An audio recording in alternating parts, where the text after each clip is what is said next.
but are unable to understand their language. In order to mend this malady, they take the Rosetta Stone to Dr. Une in Melbourne, who uses it to decipher the Lufenian language. Then, on their second visit to Lufenia, the party is able to understand their words, thanks to a lesson from the good doctor.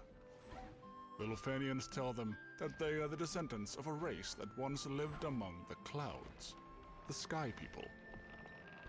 The airship the party has been using being an artifact built by their ancestors. One of the Lufians presents the party with a chime that grants them the access to the Mirage Tower. And inside the tower, they come upon a portal to the Flying Fortress. They come upon an observation window that looks out upon the world from above.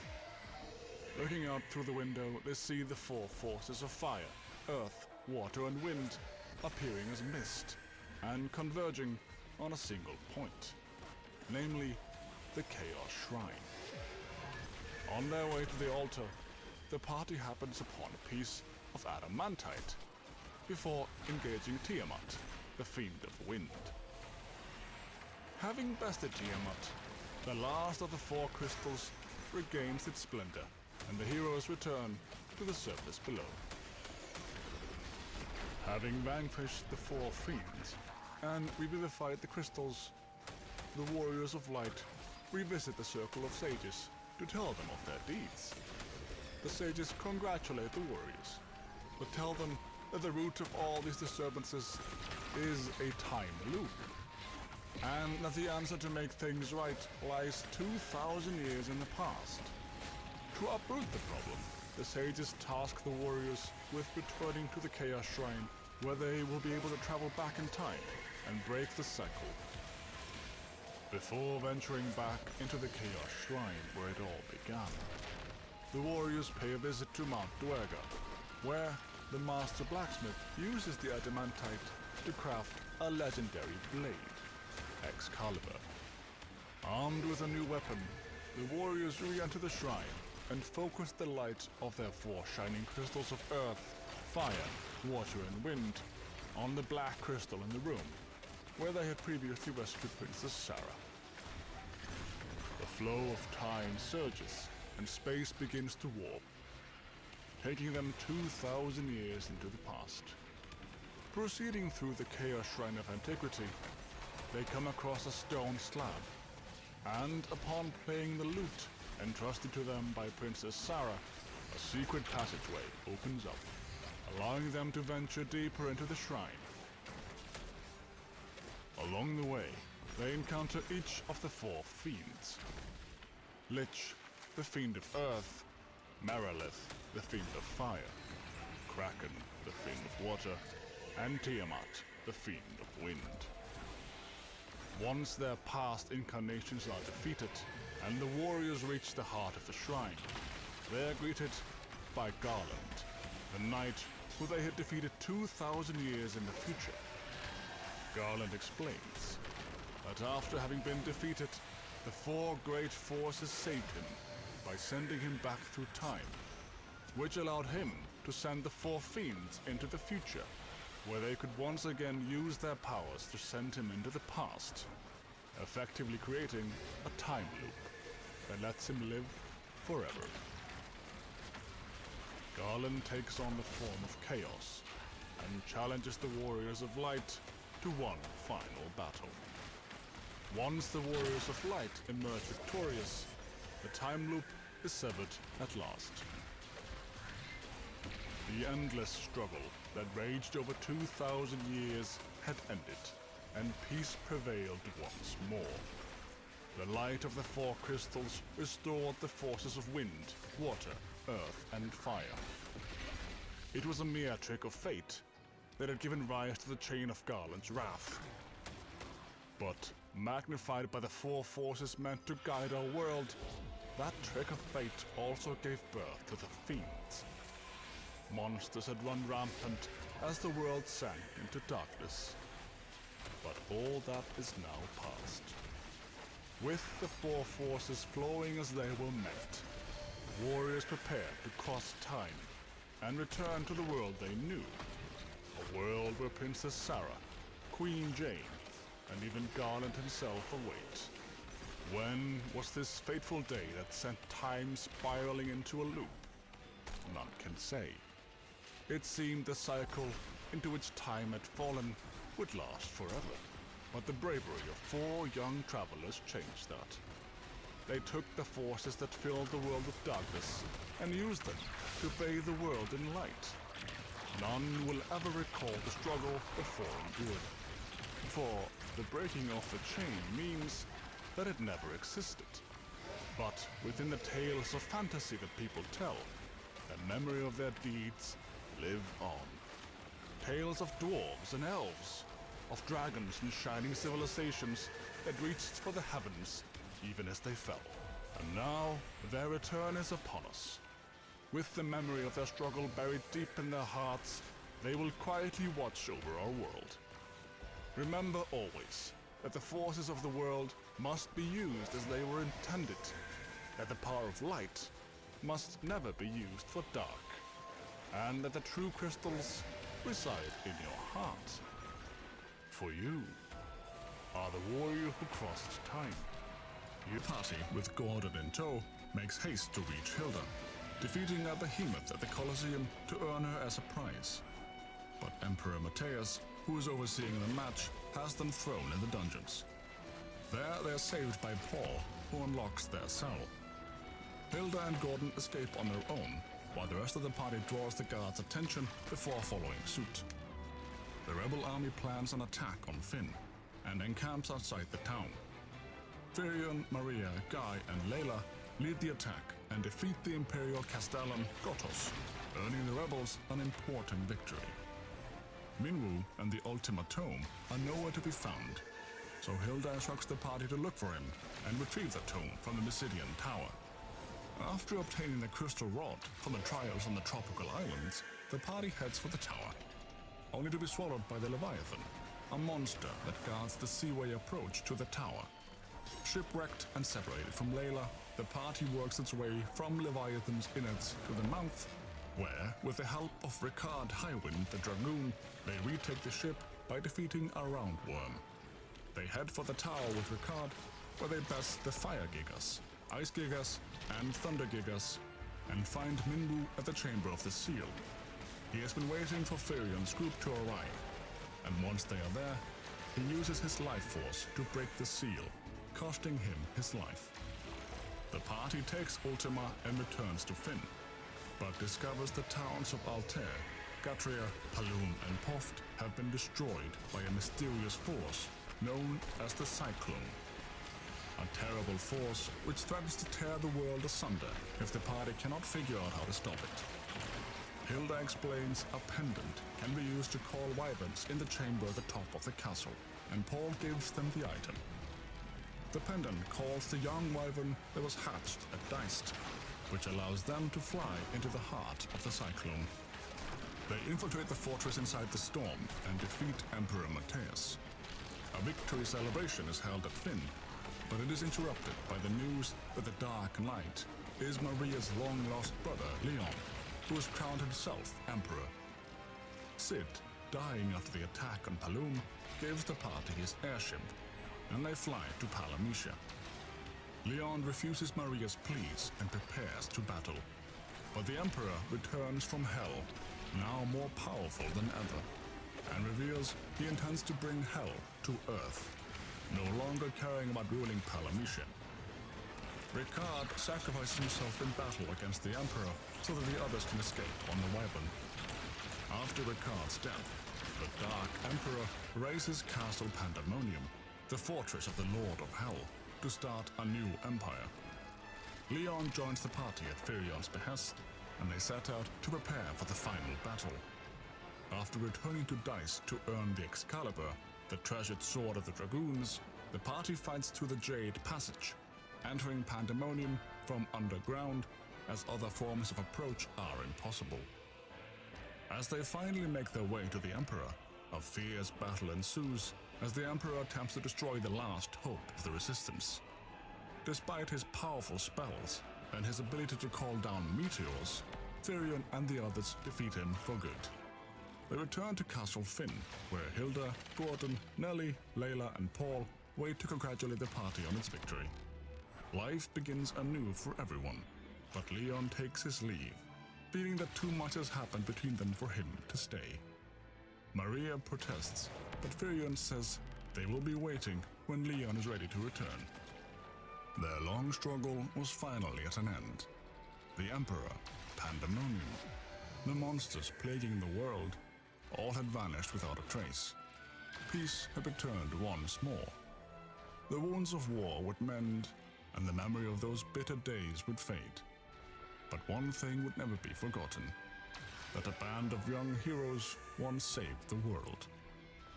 And so ends the story of Final Fantasy II. Thanks for watching. I hope you liked the video, and that you maybe even have a deeper appreciation for Final Fantasy II than you did before. Who knows? What I do know is that we have a bunch of these videos on the channel, so don't hesitate to look around in order to relive your favorite Final Fantasy games. But until next time, caca! We're all made of meat, you and me.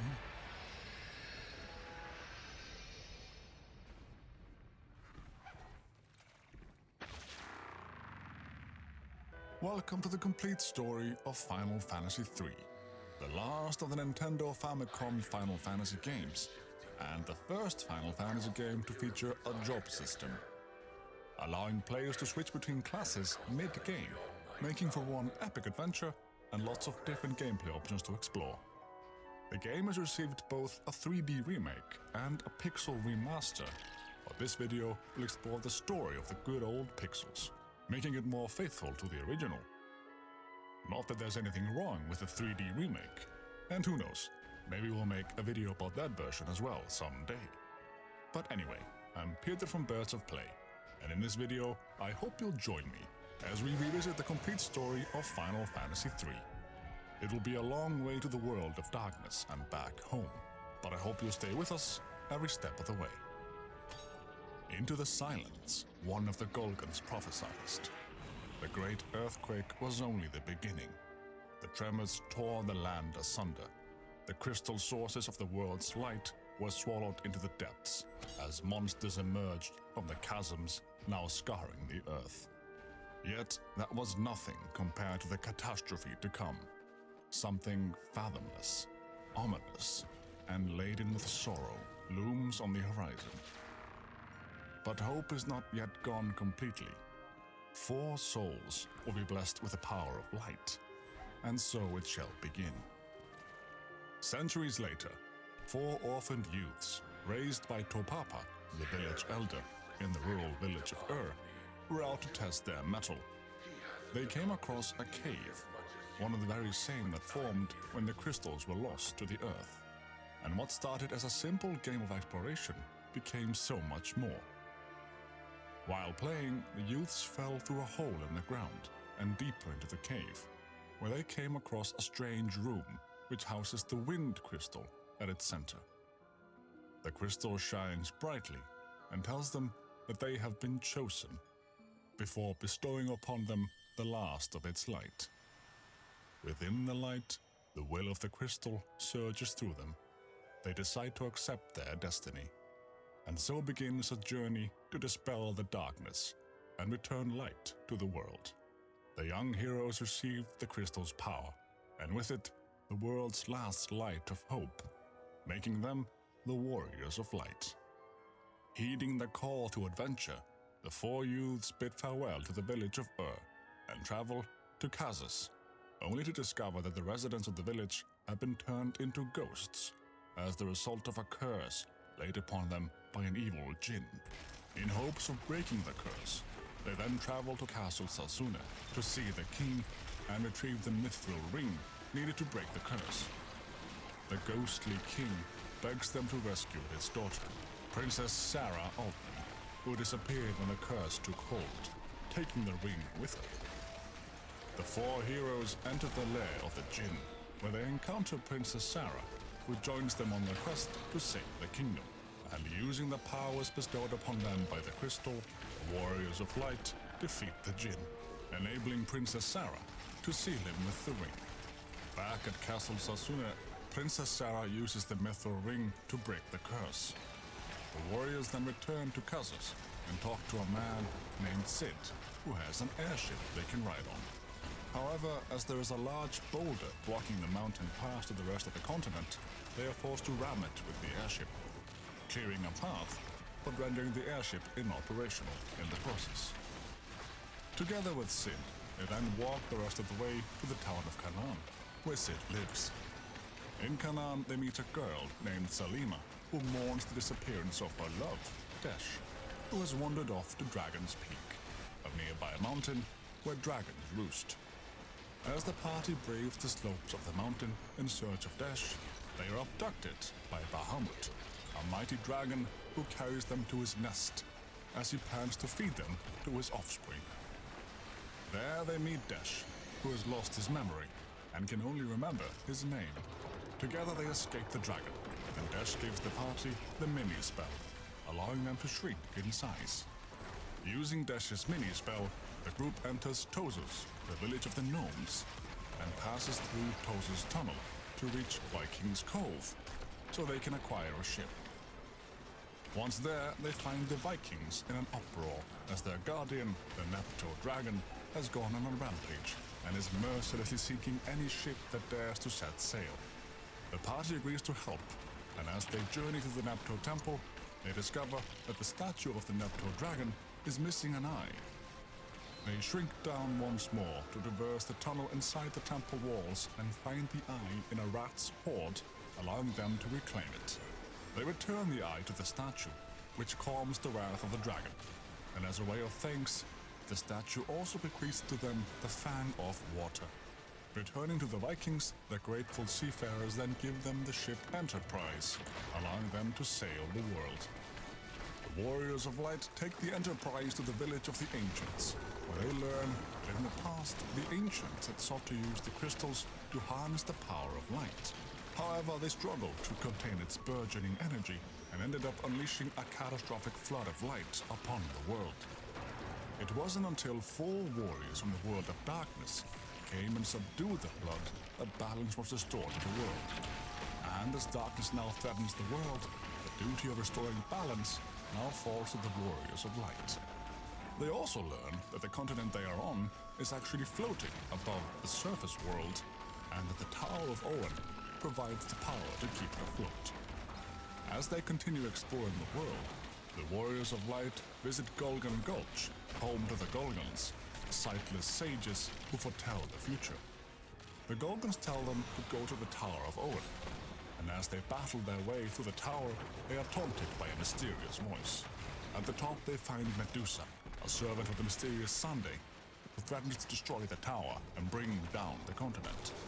After defeating her, Desh's memory returns, and he recalls that he and his father, both ancients, built the tower, and that he is its guardian.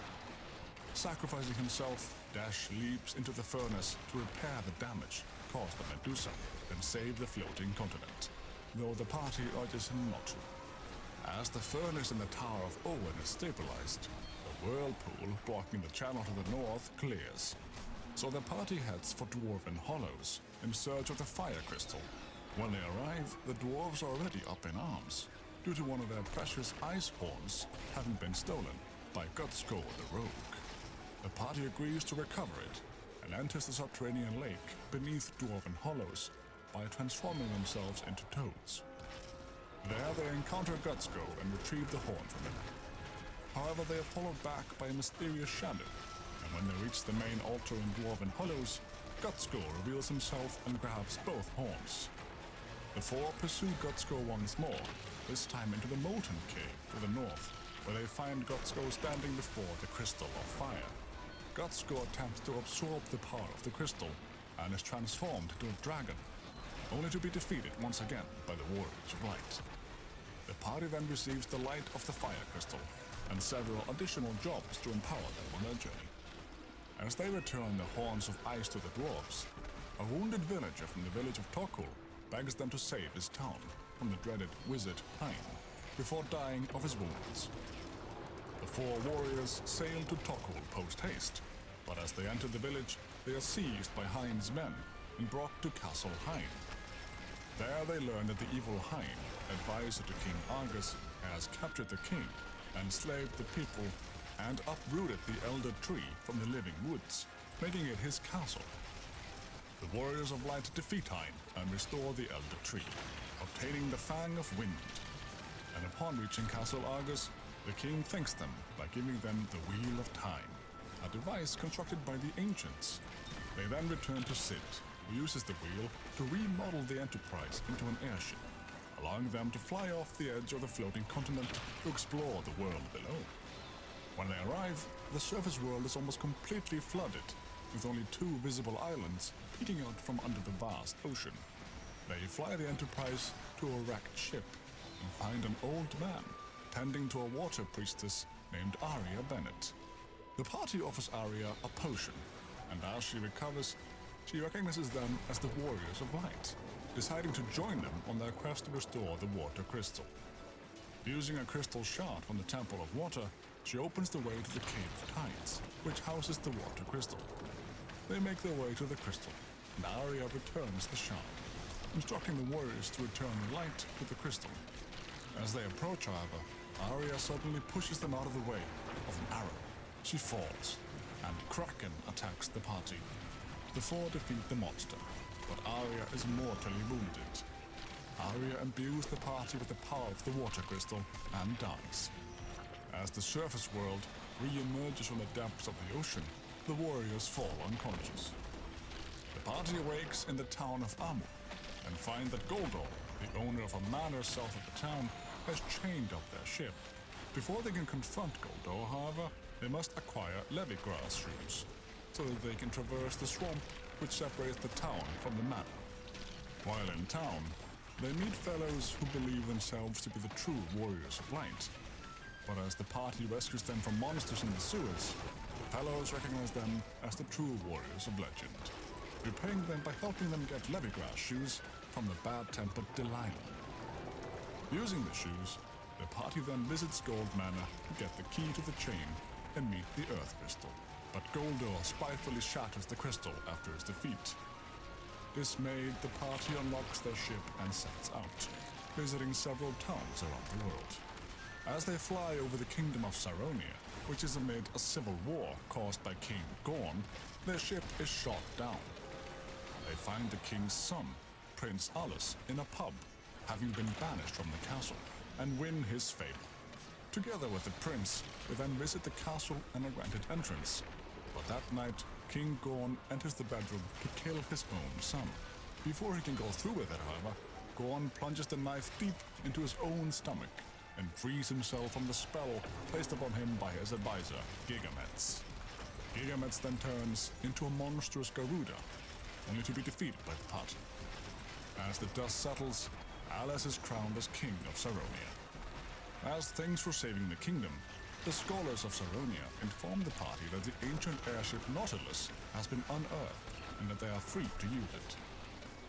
Riding in the airship, the party flies over the Dalek continent to Doga's manor, where they meet the sage Doga and his Mughal bodyguards.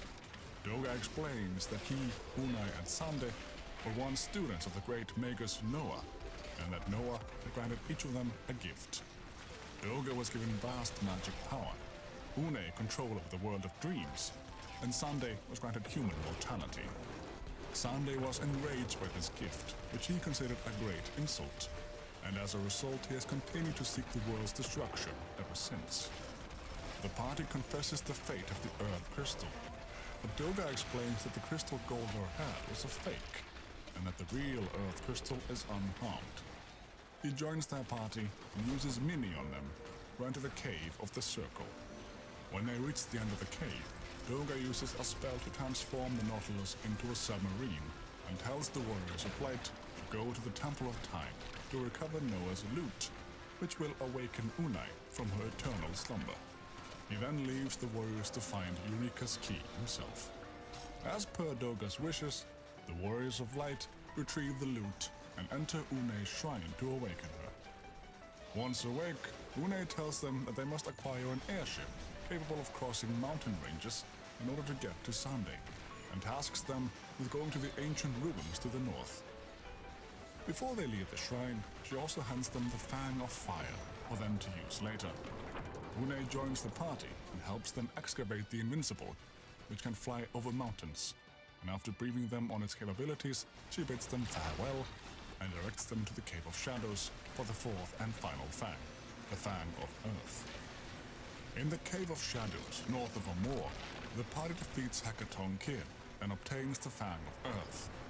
Now, with all four Fangs in their possession, they can finally pass the statue Sande put up to protect his headquarters and reach the Ancient's Maze.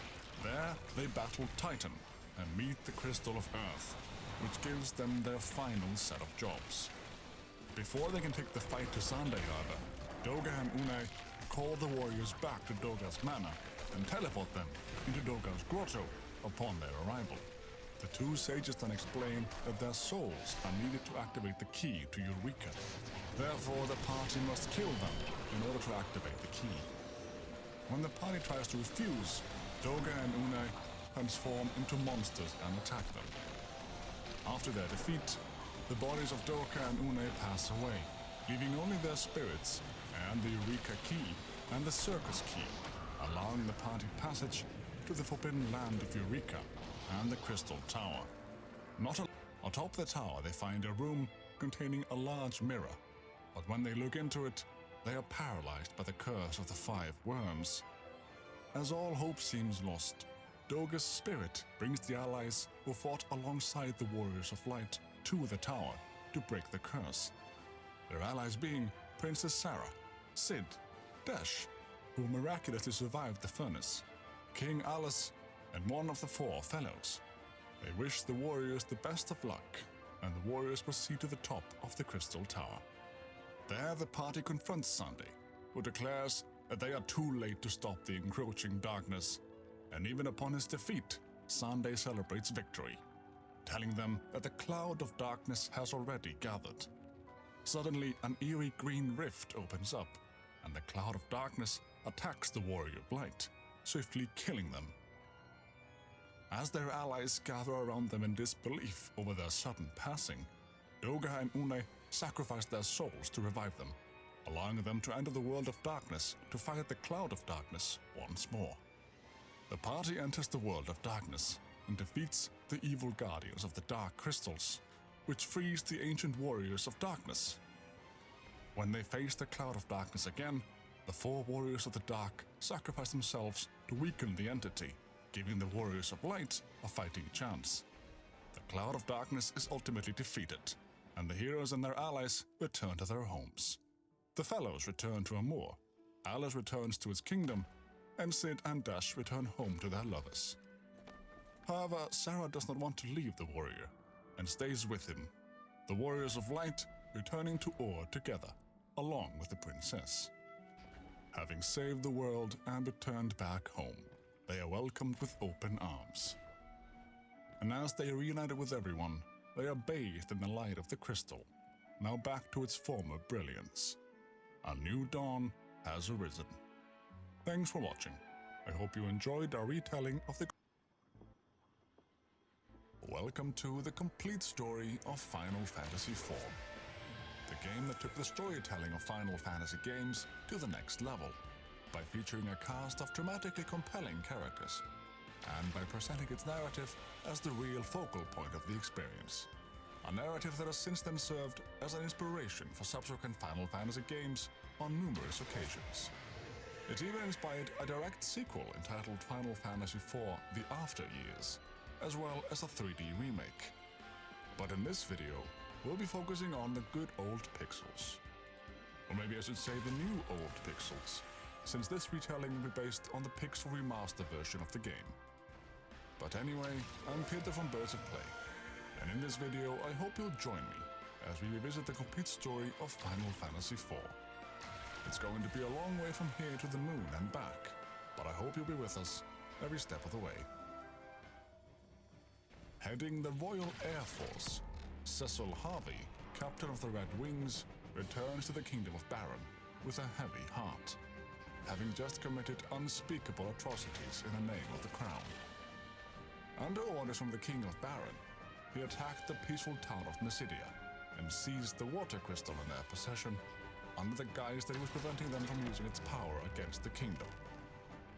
Once back in Baron, Cecil is greeted by Bygon, the captain of the guard, and airs his concerns that the people of Mysidia didn't seem to pose much of a threat. Upon hearing this, Bygon tells the king of Baron that Cecil can no longer be trusted. And as he continues to question the need to kill innocents before the king, the once benevolent ruler who had taken him in as a child becomes enraged and relieves Cecil of his command of the Red Wings. Upon hearing this, Cain Highwind, a dragoon from the kingdom of Baron, and Cecil's childhood friend and adoptive older brother, speaks up on his behalf. As a result, the king orders both of them to slay the phantom beast that plagues Mist Valley and deliver a bomb ring to the village of Mist. As he heads for bed, Cecil's love, Rosa Joanna Farrell, and old friend Sid Polendina, who designed Baron's airships, check up on him.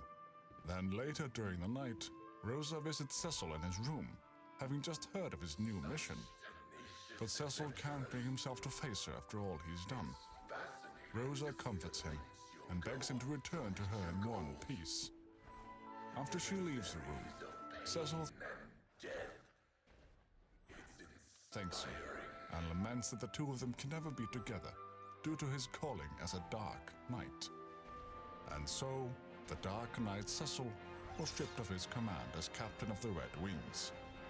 He and the Master Dragoon Cain head for the Foggy Valley and the village of Mist. The advent of the airship marked the realization of Baron's dream, but also the birth of its militarism. With its Royal Air Force, the Red Wings, Baron soon reigned supreme. Now, as monsters multiply and stir unrest, Baron only exploits its power to collect the world's crystals. Why? The crystals merely shed their light in silence. Without answers as to why the king now covets the crystals, Cecil and Cain heed their new orders and fight their way through the Mist Cave, all the while being haunted by a mysterious voice asking them to turn back. As they approach the exit, the voice is revealed to be that of the Mist Dragon they were sent to slay. Dutifully killing the dragon, the Knights of Baron then journey onward to the village of Mist. But as they arrive, the bomb ring starts to glow and release monstrous bombs on its own accord, which raze the town to the ground and kill its inhabitants indiscriminately. Hoping that not all is lost, they discover a young girl named Rydia, clutching the lifeless body of her mother, the Dragon Summoner, who was killed when Cecil and Cain slew the Mist Dragon. Cain realizes that the village of Mist is a village of summoners, and that the king sought to annihilate the town because he feared their power. Having once again committed an atrocity in the name of the kingdom, Cecil and Cain resolve to rebel. But as they try to get Rydia to safety, the young summoner is unable to trust the men who killed her mother. Instead, she summons Titan in a fit of despair, who causes the earth to shift, separating Cecil and Cain. Cecil carries an exhausted Rydia to Kaipo, the nearest town, and as Baronian soldiers arrive during the night to kill her, Cecil fends them off, finally earning her trust. The next day, they discover Rosa in Kaipo, afflicted with a lethal desert fever, the only known cure being a sand ruby from Damsian. Therefore, in order to cure her, Cecil and Rydia set off to secure the item in question.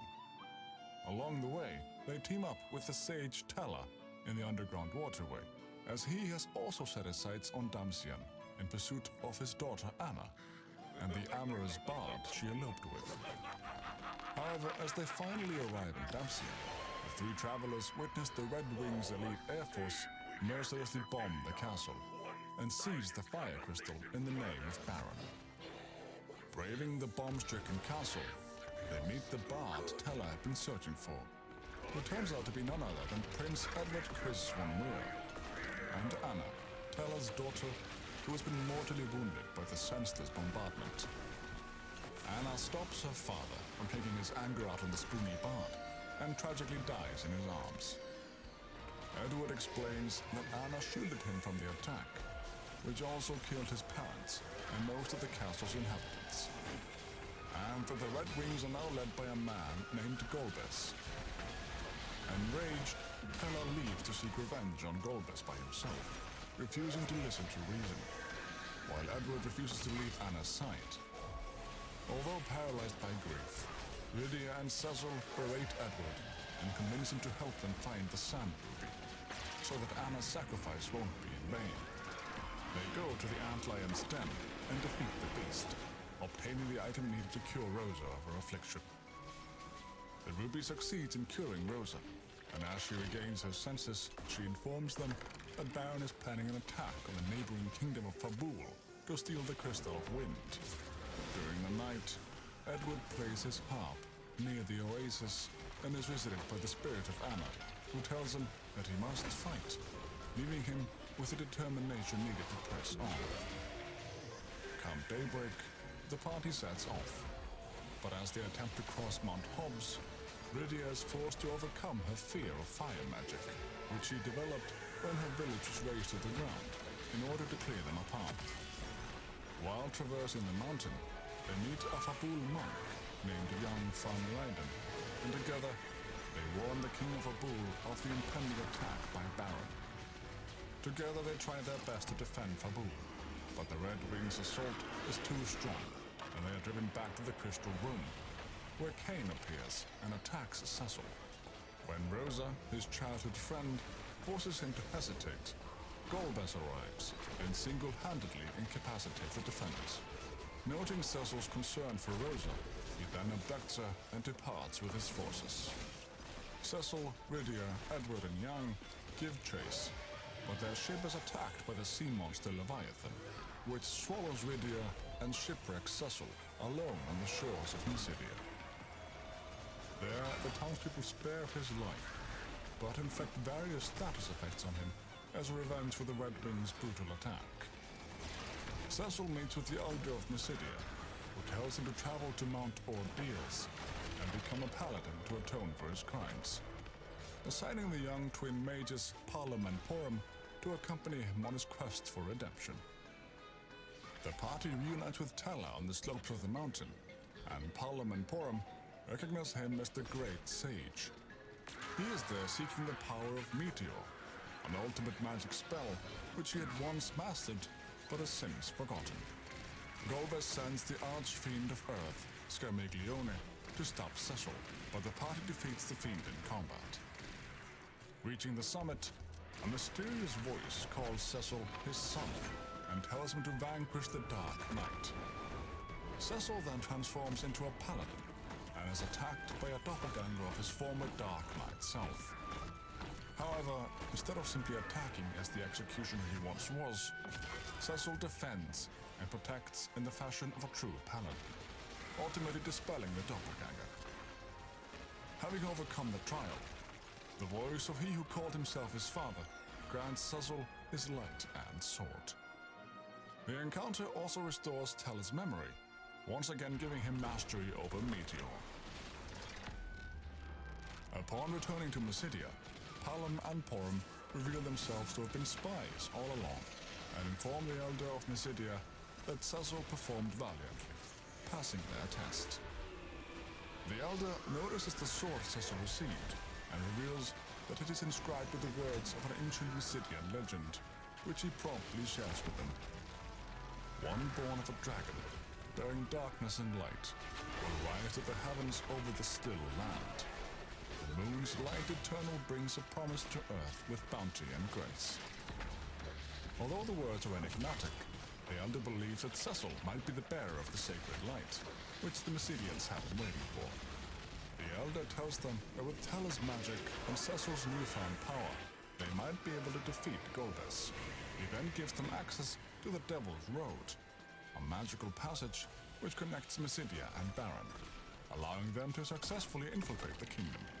In Baron, they find Young serving Golbez, but a fight brings Young back to his senses and helps him remember who he truly is. Together, they break into the castle, where they encounter Baigan, who joins the party. However, Palom and Porum sense danger and force Bankin to reveal himself to be a traitorous monster. Together, they slay Bankin, but as they stand before the king, it is revealed that he is in fact Cagnazzo, the elemental archfiend of water, in disguise. They slay the false king, and afterwards they're joined by Sid, who has just escaped from the prison.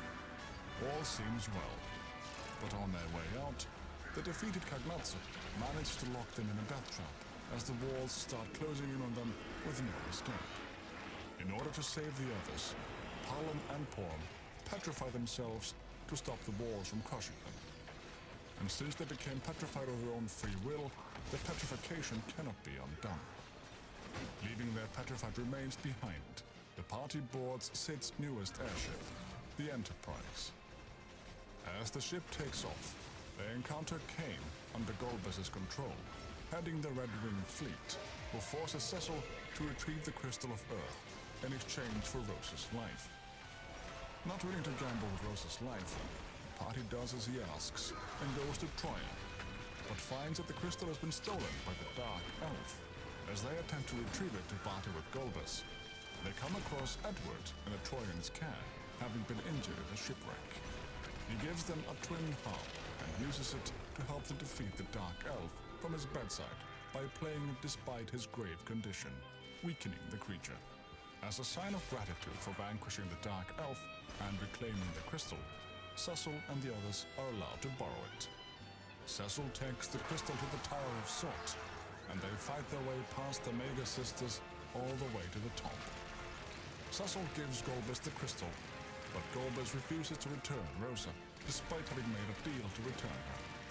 At last, faced with the object of his vengeance, Tala casts the Meteor spell to avenge Anna.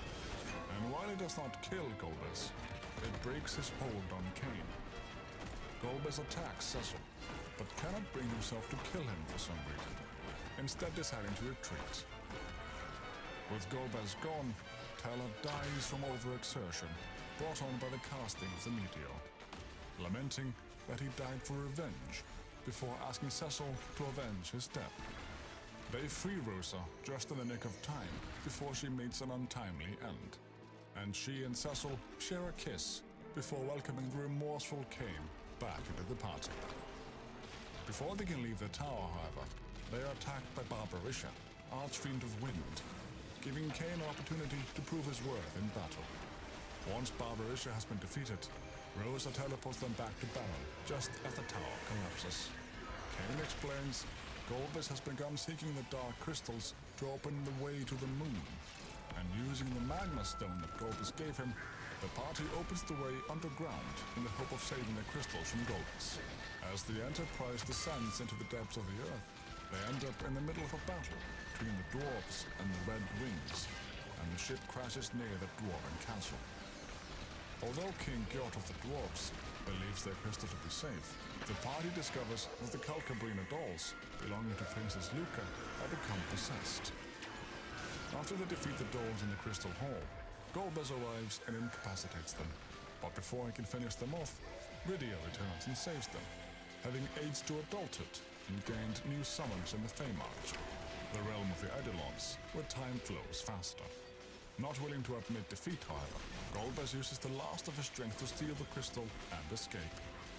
King Gjort tells the party to go to the Tower of Babel and recover the stolen crystals with the help of the Dwarven tanks.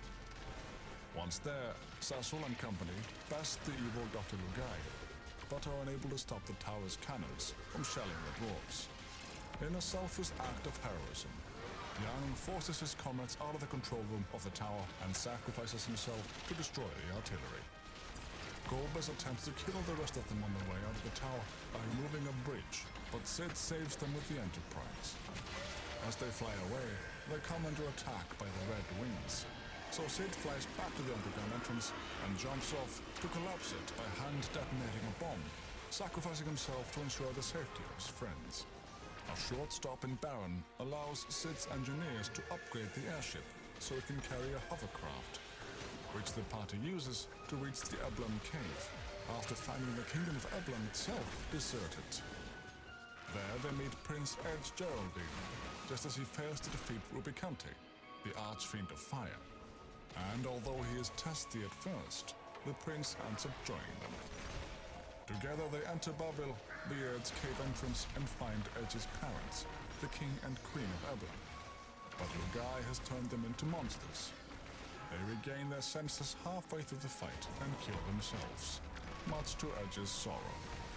Although Rubicante claims to have had no hand in it, Edge swears revenge, and the party attacks. After the fight with Rubicante, the party finds the crystals in another room. But a trapdoor opens and they fall through it before they can reclaim them. Instead, they seize an airship, naming it the Falcon, which allows them to escape the tower. Returning to the dwarves, they discover Sid, who has miraculously survived, and although he's in no condition to fight, he adds mithril plating to the ship's hull, allowing it to fly over lava. Equipped with a newly upgraded ship, King Gjot then gives them the key to the sealed cave, so they can save the last crystal. However, as the party grabs hold of the crystal, Golbez reasserts his control over Kane and forces him to steal it for him. Returning once more to the dwarves, Sid attaches a drill to the Falcon so that the party can return to the surface. Having some time to spare, they visit the Land of Summons and gain the powers of Leviathan and Asura. They also find Yang recovering in the Sylph Cave and revive him with a frying pan.